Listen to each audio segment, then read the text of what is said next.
हमारा first question है, सिपरी की रिपोर्ट के अनुसार दुनिया का सबसे बड़ा हथियार आयातक देश कौन सा है?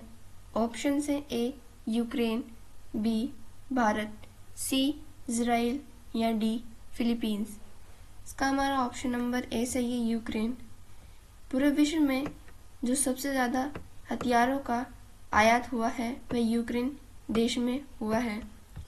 इसका मुख्य कारण यूक्रेन और रूस के बीच चल रहे युद्ध को माना जा रहा है, जिसके चलते यूक्रेन को सबसे ज़्यादा हथियार यूएसए ने निर्यात किए। दूसरे स्थान पर हमारा देश भारत है, जिसमें सबसे ज़्यादा हथियार आयात हुए हैं। सिपरी की रिपोर्ट उन देशों को अपनी रिपोर्ट में शामिल करती है जिन देशों में हथियारों का सबसे ज़्यादा आयात हुआ है। इसी रिपोर्ट के अनुसार जो शीर्ष देश हैं जिनमें सबसे ज़्यादा हथियार आयात हुए हैं, जिसमें पहला स्थान यूक्रेन का है। यूक्रेन की राजधानी कीव है। दूसरा स्थान भारत का है। भारत की राजधानी नई दिल्ली है। तीसरा स्थान कतर का है। कतर की राजधानी दोहा है। व चौथा स्थान सऊदी अरब का है और सऊदी अरब की राजधानी रियाद है। दुनिया के सबसे ज़्यादा हथियार आयातक देश के साथ साथ जो सबसे ज़्यादा हथियार निर्यात करने वाला या आपूर्ति करने वाला देश है वह यूएसए है। यूएसए की राजधानी वॉशिंगटन डीसी है। हमारे देश भारत को सर्वाधिक हथियार आपूर्ति करने वाले देश जो हैं, पहले स्थान पर रूस है। रूस की राजधानी मॉस्को है और दूसरे स्थान पर फ्रांस है और फ्रांस की राजधानी पेरिस है।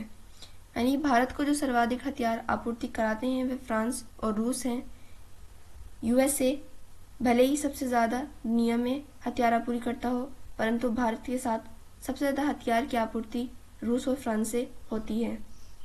नेक्स्ट क्वेश्चन है, हाल ही में किंग्स बैटन रिले का आधिकारिक रूप से शुभारंभ कहाँ हुआ?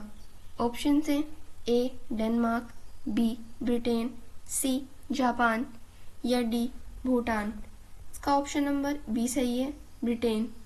ब्रिटेन में किंग चार्ल्स थर्ड ने जो है कॉमनवेल्थ गेम की शुरू होने का जो है आगाज़ कर दी है और इसी आगाज़ को जो है किंग्स बैटन रिले कहा जाता है। किंग्स बैटन रिले एक संदेश की तरह कार्य करता है जो कि कॉमनवेल्थ गेम होने की शुरुआत होता है। ब्रिटेन की राजधानी लंदन है। किंग्स बैटन रिले यह एक संदेश होता है। कॉमनवेल्थ गेम के शुरू होने पर ब्रिटिश राजा चार्ल्स थर्ड ने जो है इसे होस्ट किया है। इस संदेश की शुरुआत जो है ब्रिटिश किंग राजा चार्ल्स थर्ड ने बकिंगम पैलेस से की। यह संदेश किंग चार्ल्स ने जो है स्कॉटलैंड के फेमस साइकिलिंग जो उनको सर क्रिस राय को दिया। पहला कॉमनवेल्थ गेम 1930 में कनाडा हैमिल्टन में होस्ट हुआ था व 2022 में कॉमनवेल्थ गेम बर्मिंघम यूके में हुए और 2026 में होने वाले कॉमनवेल्थ गेम ग्लासगो स्कॉटलैंड में आयोजित होंगे। कॉमनवेल्थ गेम हर 4 साल में होने वाले गेम्स हैं। नेक्स्ट क्वेश्चन है, हाल ही में रूस यूक्रेन युद्ध को समाप्त करने के लिए वार्ता कहाँ प्रारंभ हुई? ऑप्शन से A Jeddah, B Dubai, C Tokyo या डी जिनेवा। इसका ऑप्शन नंबर ए सही है, जद्दा। जद्दा जो कि सऊदी अरब में स्थित स्थान है, यहाँ पर हाल ही में जो है रूस और यूक्रेन के मध्य युद्ध वार्ता पर जो है प्रारंभ हुई है। हम सभी जानते हैं रूस और यूक्रेन के बीच 2022 से लगातार जो है तनाव बना है और जिसके कारण काफ़ी ज़्यादा नुकसान हुआ है और इसी चीज़ को देखते हुए अब जो है रूस और यूक्रेन दोनों ही के बीच में वार्ता प्रारंभ हुई है और यह वार्ता जद्दा सऊदी अरब में शुरू हुई। रूस यूक्रेन युद्ध 2014 में पहली बार जो है रूस ने क्रीमिया पर अपना अधिकार स्थापित किया। क्रीमिया को जो है रूस ने अपने देश का हिस्सा जो है बनाया, और इसी चीज़ को देखते हुए जो है रूस और यूक्रेन के मध्य 2014 में तनाव पैदा हुआ, जो है युद्ध हुआ। और 2014 में युद्ध के बाद जो है रूस और यूक्रेन के मध्य जो समझौता हुआ था वह मिन्स्क समझौता हुआ था, और यह समझौता बेलारूस में हुआ था।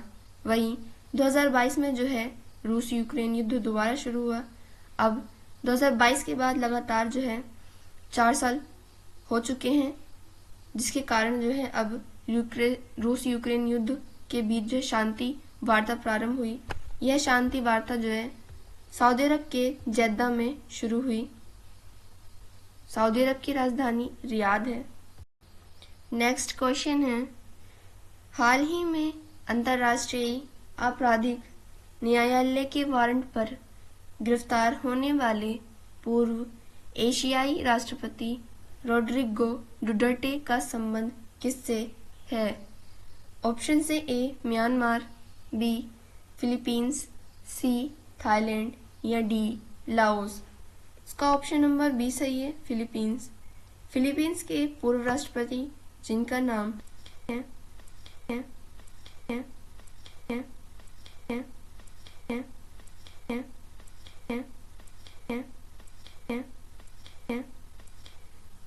यह पूर्व एशियाई राष्ट्रपति रोड्रिगो डुटर्टे को गिरफ्तार कर लिया गया है। अंतर्राष्ट्रीय आपराधिक न्यायालय ने फिलीपींस के पूर्व राष्ट्रपति रोड्रिगो डुटर्टे के खिलाफ वारंट निकाला और वारंट के साथ साथ रोड्रिगो डुटर्टे को गिरफ्तार भी किया। अंतर्राष्ट्रीय आपराधिक न्यायालय ने रोड्रिगो डुटर्टे को इस आधार पर गिरफ्तार किया क्योंकि रोड्रिगो डुटर्टे ने फिलीपींस में नशीली दवाओं के उपयोग को रोकने के लिए नरसंहार किया, यानी कि लोग जो है नशीली दवाओं का उपयोग ना करें, इसके लिए रोड्रिगो डुटर्टे ने लोगों को मरवाना शुरू किया था। अंतर्राष्ट्रीय आपराधिक न्यायालय, या इसको आईसीसी भी कहते हैं, इंटरनेशनल क्रिमिनल कोर्ट का मुख्यालय जो है द हेग में स्थित है। आईसीसी में 15 न्यायाधीश होते हैं व आईसीसी का कार्यकाल 9 वर्ष होता है। नेक्स्ट क्वेश्चन है, हाल ही में कोल इंडिया ने स्वच्छ कोयला ऊर्जा और नेट जीरो केंद्र क्लीन्स प्रारंभ करने के लिए किसके साथ समझौता किया? ऑप्शन से A IIT Hyderabad, B IIT Madras, C IIT Mumbai या डी आईआईटी कानपुर। इसका ऑप्शन नंबर ए सही है, आईआईटी हैदराबाद। आईआईटी हैदराबाद के साथ मिलकर कोल इंडिया ने क्लीन्स को प्रारंभ किया है। क्लीन्स को प्रारंभ करने का उद्देश्य है कि स्वच्छ कोयला ऊर्जा और नेट जीरो केंद्र स्थापित किया जा सके, और इस केंद्र का नाम क्लीन्स है। क्लीन्स का उद्देश्य है स्वच्छ कोयला ऊर्जा और नेट जीरो केंद्र स्थापित करना। इसका उद्देश्य है कि प्रदूषण को कम करना। आईआईटी हैदराबाद मिलकर जो है कोल इंडिया के साथ लगभग 98 करोड़ रुपए का इन्वेस्टमेंट होगा। कोल इंडिया जो है क्लीन्स को स्थापित करेगा और इसे स्थापित करने में जो टेक्निकल मदद है वह आईआईटी हैदराबाद प्राप्त करेगा। क्लीन्स को कोल इंडिया ने शुरू किया है। वर्तमान में कोयला मंत्री जी किशन रेड्डी हैं, इन्होंने क्लीन्स का शुभारंभ किया। नेक्स्ट क्वेश्चन है, हाल ही में स्वयं का उपग्रह लॉन्च करने की घोषणा करने वाला देश का पहला राज्य कौन सा है? ऑप्शन से ए उत्तर प्रदेश, बी गुजरात, सी असम या डी कर्नाटक। इसका हमारा ऑप्शन नंबर सी सही है, असम। असम ने जो है यह पहला राज्य बना है जो कि अपनी खुद के राज्य का उपग्रह लॉन्च करेगा। असम ने अपना खुद का उपग्रह लॉन्च करने की हाल ही में घोषणा की है। हाल ही में जो है असम ने अपना बजट पेश किया और इसी बजट में असम ने अपना खुद का उपग्रह लॉन्च करने की घोषणा की। असम पहला राज्य बनेगा जो कि अपना खुद का उपग्रह लॉन्च करेगा। असम द्वारा लॉन्च होने वाले उपग्रह का नाम असम सैट है। असम द्वारा लॉन्च किए जाने वाले उपग्रह असम सैट को लॉन्च करने का उद्देश्य है कि जो असम की सीमा सुरक्षा है उसको बढ़ावा दिया जा सके, बाढ़ और भूस्खलन जैसी आपदाओं से बचाव पर लोगों को चेतावनी दी जा सके। वर्तमान में असम के मुख्यमंत्री हिमंत बिस्वा शर्मा हैं व असम के गवर्नर या राज्यपाल लक्ष्मण आचार्य हैं।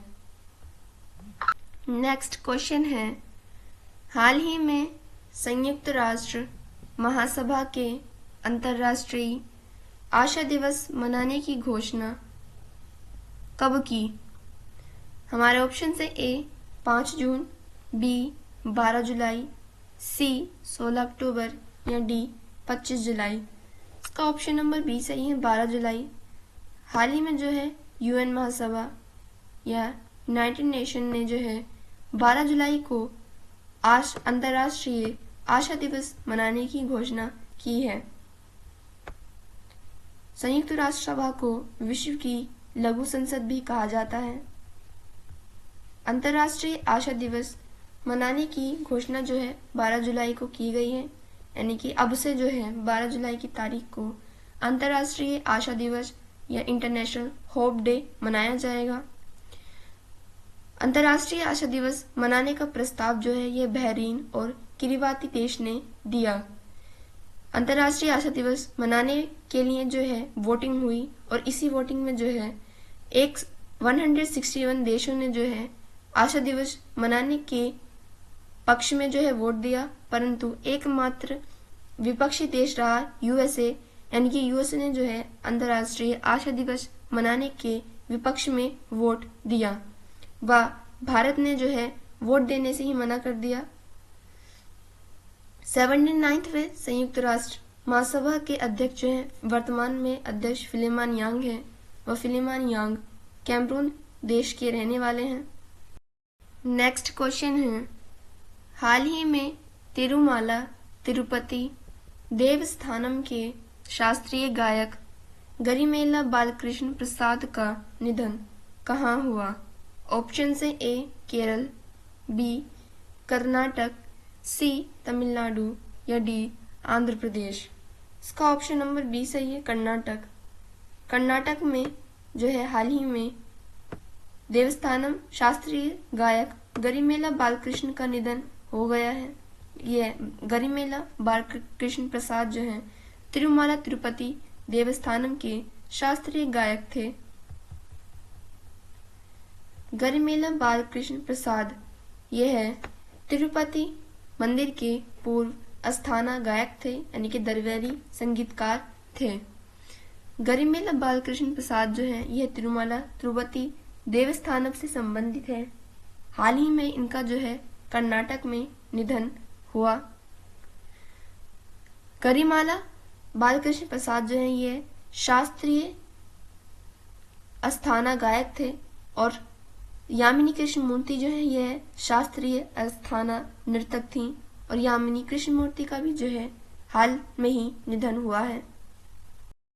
नेक्स्ट क्वेश्चन है, हाल ही में विश्व पैरा एथलेटिक्स ग्रैंड प्रिक्स 2025 का शुभारंभ कहाँ हुआ? ऑप्शन से ए नोम्पे, बी रियाद, सी दुबई या डी नई दिल्ली। इसका ऑप्शन नंबर डी सही है, नई दिल्ली। यानी कि 2025 में होने वाले विश्व पैरा एथलेटिक्स ग्रैंड प्रिक्स का जो शुभारंभ है वह भारत ने किया, भारत ने होस्ट किया। विश्व पैरा एथलेटिक्स ग्रैंड प्रिक्स को भारत ने दिल्ली में स्थित जवाहरलाल नेहरू स्टेडियम में होस्ट किया। 2025 में होने वाले विश्व पैरा एथलेटिक्स ग्रैंड प्रिक्स में पूरे विश्व से 250 खिलाड़ी भाग लेंगे। भारत की ओर से विश्व पैरा एथलेटिक्स ग्रैंड प्रिक्स में 3 लोग जो हैं भारत से लीड कर रहे हैं, जिसमें पहले नवदीप सिंह, प्रवीण कुमार व धर्मवीर हैं। नवदीप सिंह पेरिस एथलेटिक्स में जो है भाला फेंक में भारत के लिए गोल्ड लाए। प्रवीण कुमार लॉन्ग जंप में भारत के लिए गोल्ड लाए व धर्मवीर थ्रोपुट में भारत के लिए गोल्ड लाए। नेक्स्ट क्वेश्चन है, हाल ही में संन्यास के बाद 40 वर्ष की उम्र में राष्ट्रीय टीम में वापसी करने वाले सुनील छेत्री का संबंध किस खेल से है? ऑप्शन है ए क्रिकेट, बी फुटबॉल, सी मुक्केबाजी या डी निशानेबाजी। इसका ऑप्शन नंबर बी सही है, फुटबॉल। सुनील छेत्री जो कि भारतीय फुटबॉल टीम के कप्तान भी रह चुके हैं, इन्होंने जो है कुछ टाइम पहले राष्ट्रीय फुटबॉल टीम से संन्यास ले लिया था, परंतु वापस जो है सुनील छेत्री ने राष्ट्रीय फुटबॉल टीम में वापसी की है। सुनील छेत्री को हम सब जानते हैं, यह फुटबॉल खेल के बहुत अच्छे भारतीय खिलाड़ी हैं। कुवैत के खिलाफ फाइनल मैच में सुनील छेत्री ने अपने जो है संन्यास ले लिया था, परंतु अब जो है सुनील छेत्री ने वापस राष्ट्रीय टीम में शामिल हो चुके हैं। सुनील छेत्री एक बहुत ही महान खिलाड़ी हैं। पूरे विश्व में जो सर्वाधिक फुटबॉल गोल करने वाले खिलाड़ी हैं, इस लिस्ट में सुनील छेत्री टॉप 3 में शामिल है, जिसमें पहला स्थान क्रिस्टियानो रोनाल्डो जो कि पुर्तगाल के खिलाड़ी हैं, दूसरे स्थान पर लियोनेल मेसी जो कि अर्जेंटीना के खिलाड़ी हैं, व तीसरे स्थान पर सुनील छेत्री हैं जो कि हमारे भारत के खिलाड़ी हैं। स्टूडेंट्स, ये क्लास हम यही ख़त्म करते हैं। नेक्स्ट क्लास में हम करंट अफेयर से बनने वाले और भी क्वेश्चंस को पढ़ेंगे। Thank you and thanks for watching.